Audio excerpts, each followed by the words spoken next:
नमस्कार दोस्तों, UP PCS प्रारंभिक परीक्षा और आरओ एआरओ की महत्वपूर्ण प्रश्नों की श्रृंखला में हमारा दूसरा टेस्ट है। इस टेस्ट में हम कुछ एंशियंट इंडिया यानी प्राचीन भारत के कुछ महत्वपूर्ण प्रश्नों को देखेंगे। चलिए शुरू करते हैं आज का टेस्ट। देखिए, पहला प्रश्न है, प्राचीन भारत में हम श्रेणी के बारे में पढ़ते थे, ये श्रेणियाँ क्या होती थी। देखिए, प्राचीन भारत में एक शब्द होता था श्रेणी। इसका मतलब क्या था? उधारदाताओं के संघ, वैश्यों के संघ, धार्मिक संस्थानों के संघ या व्यापारियों और शिल्पकारों के संघ। देखिए, इसका आंसर होगा आंसर डी। अगला प्रश्न, गुप्त काल में जबरन मजबूरी, जिसे कि विष्टि कहा जाता था, उसके संबंध में कुछ कथनों पर विचार करना है। विष्टि राज्यों के करों का भुगतान करने की बजाय मजदूरों द्वारा लिया जाने वाला शारीरिक श्रम था। इसे परिवार के केवल बड़े बेटे से लिया जाता था। इन कथनों पर हमें विचार करना है। देखिए, पहला कथन तो ठीक है, लेकिन ऐसी कोई कंडीशन नहीं थी, इसलिए हमारा आंसर होगा ए। इसकी व्याख्या पढ़ते हैं। विष्टि शब्द, जिसे गुप्त युग में जबरन मजदूरी के रूप में जाना जाता था, को राज्य, प्रांतीय राज्यपाल या ग्राम प्रधान द्वारा शारीरिक श्रम के रूप में लिया जाता था। इसे परिवार के किसी भी सदस्य से लिया जा सकता था। तीसरा प्रश्न, the Arctic home in the Vedas, ये बुक किनके द्वारा लिखी गई है? महात्मा गांधी, लोकमान्य तिलक, लाला लाजपत राय या सरदार वल्लभ भाई पटेल। जी हाँ, इसका आंसर होगा बी, लोकमान्य तिलक।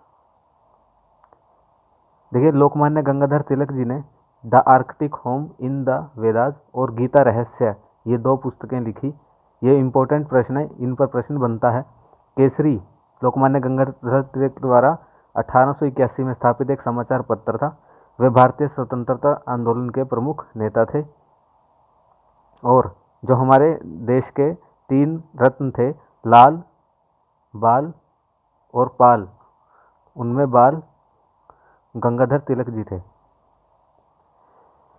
देखिए, चौथा प्रश्न, सांख्य दर्शन किसने दिया सांख्य दर्शन? जैमिनी, गौतम, पतंजलि या कपिल मुनि। जी हाँ, इसका आंसर होगा डी, कपिल मुनि। देखिए, हम इसके एक्सप्लेनेशन देखते हैं। यहाँ पे सब दर्शनों के नाम लिखे गए हैं और यहाँ इनके प्रवर्तक, जैसे सांख्य कपिल, योग पतंजलि, न्याय अक्षपाद गौतम, वैशेषिक कणाद, मीमांसा जैमिनी, उत्तर मीमांसा बदरायण, लोकायत चारवाक, बौद्ध या क्षणिकवाद। देखिए, आपको बौद्ध न देकर क्षणिकवाद भी दे सकता है पेपर में। गौतम बुद्ध, जैन या स्यादवाद, महावीर, अद्वैत मत, शंकराचार्य जी भक्ति आंदोलन में पृष्ठभूमि तैयार करने वाले। पांचवा प्रश्न, पांड्या की राजधानी मदुरई किसके लिए प्रसिद्ध थी?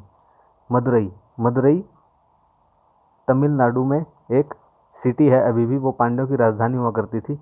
वो पेंटिंग, मोती, मसाले या मंदिर किसके लिए प्रसिद्ध थी? इसका आंसर होगा डी, मंदिर। मदुरई में हिंदुओं का एक महत्वपूर्ण मंदिर मीनाक्षी मंदिर भी है। देखिए व्याख्या, मदुरई अपने मंदिरों के लिए प्रसिद्ध है। यह एक प्रमुख शहर है, तमिलनाडु की सांस्कृतिक राजधानी रही है। पांड्य साम्राज्य का उल्लेख सबसे पहले मेगास्थनीज ने किया था। इंपॉर्टेंट, यहाँ तमिलनाडु के तिरुवेनवेली, रामनाड, मदुरई के आधुनिक जिलों पर क्षेत्र पर पांडवों का कब्जा था। छठा प्रश्न, बौद्ध धर्म के संदर्भ में महाभिष्क्रमण किस घटना को दर्शाया गया है? पीपल के पेड़ के नीचे बुद्ध को ज्ञान की प्राप्ति, बुद्ध ने सारनाथ में अपने शिष्यों को पहला उपदेश दिया, कुशीनगर में एक साल के पेड़ के नीचे बुद्ध की मृत्यु, या बुद्ध का सत्य और संसारिक उत्तरों की तलाश में अपना घर छोड़ देना। देखिए, इसमें एक ट्रिक भी छुपी है। यहाँ पर क्रमण है और क्रमण से मिलता जुलता वर्ड है भ्रमण, तो इसका डी आंसर होगा। देखते हैं हम, वो ट्रिक थी। बुद्ध धर्म के संदर्भ में महाभिनिष्क्रमण एक ऐसी घटना है जिसमें कहा गया कि बुद्ध, जिनका नाम सिद्धार्थ था, ने 29 साल, ये इंपॉर्टेंट है कि उम्र में सत्य की तलाश में अपना घर छोड़ दिया था और तपस्वी बन गए। ऊपर वर्णित अन्य महत्वपूर्ण घटनाओं में बुद्ध ने सारनाथ में पहला उपदेश दिया, जिसे धम्मचक्र पवत्तना और कुशीनगर में साल के पेड़ के नीचे बुद्ध ने महापरिनिर्वाण आदि हैं। देखिए, गुप्त साम्राज्य के दौरान प्रशासन के संदर्भ में उद्रंग उद्रंग क्या था? उद्रंग भू राजस्व कर, सामंतवाद, लेखाकार या सैन्य प्रमुख? जी हाँ, इसका आंसर होगा ए, भू राजस्व कर यानी टैक्स था। गुप्त साम्राज्य के दौरान प्रशासन के संबंध में राज्य के भू राजस्व का वर्णन उद्रंग का उपयोग किया जाता है। भू राजस्व राज्य की आय का प्राथमिक स्रोत था। करों की गणना कुल उपज के 1/6 भाग होती थी, जिसका भुगतान नकद या वस्तु के रूप में किया जाता था। देखिए, विजयनगर साम्राज्य के संबंध में हमें निम्नलिखित कथनों पर विचार करना है।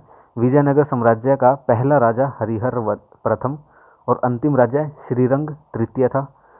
प्रांतीय शासन के क्षेत्र में नयनकार प्रणाली एक विशिष्ट विशेषता थी। उनके प्रशासन में बड़ी संख्या में महिलाएं भी कार्यरत थी, या उपरोक्त सभी? देखिए, इसका आंसर होगा डी, उपरोक्त सभी। ये जो स्टेटमेंट है दो, ये विजयनगर साम्राज्य की विशेषताएं हैं, बहुत इंपॉर्टेंट है, पेपर में पूछी जाती हैं।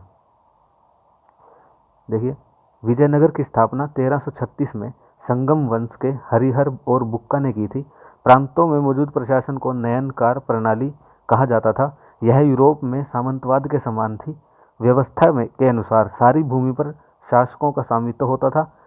उसने अपने सेनापतियों को भूमि वितरित की, वे उनके नियंत्रण में काम करते थे और सामंती प्रभुओं की तरह काम करते थे। यह प्रशासनिक व्यवस्था विजयनगर शासकों के काल में अस्तित्व में आई। प्रणाली के आधार पर अधिकांश भूमि नायकों के बीच वितरण की जाती थी, जो कि जिनको जमींदार बोलते थे। वे वैभवपूर्ण जीवन जीते थे, अपनी सुरक्षा के लिए किलों का निर्माण करते थे। उन्हें विजयनगर शासकों की सर्वोच्चता को स्वीकार किया और उनके रक्षक के रूप में भी काम करते थे। द इंडियन स्ट्रगल, इस पुस्तक के लेखक कौन है? सुभाष चंद्र बोस, जवाहरलाल नेहरू, महात्मा गांधी या भगत सिंह जी? इसका आंसर होगा ए, सुभाष चंद्र बोस। देखिए, द ग्रेट इंडियन स्ट्रगल 1920-1942 ये पुस्तक का नाम है। भारतीय राष्ट्रवादी नेता नेताजी सुभाष चंद्र बोस की एक पुस्तक है।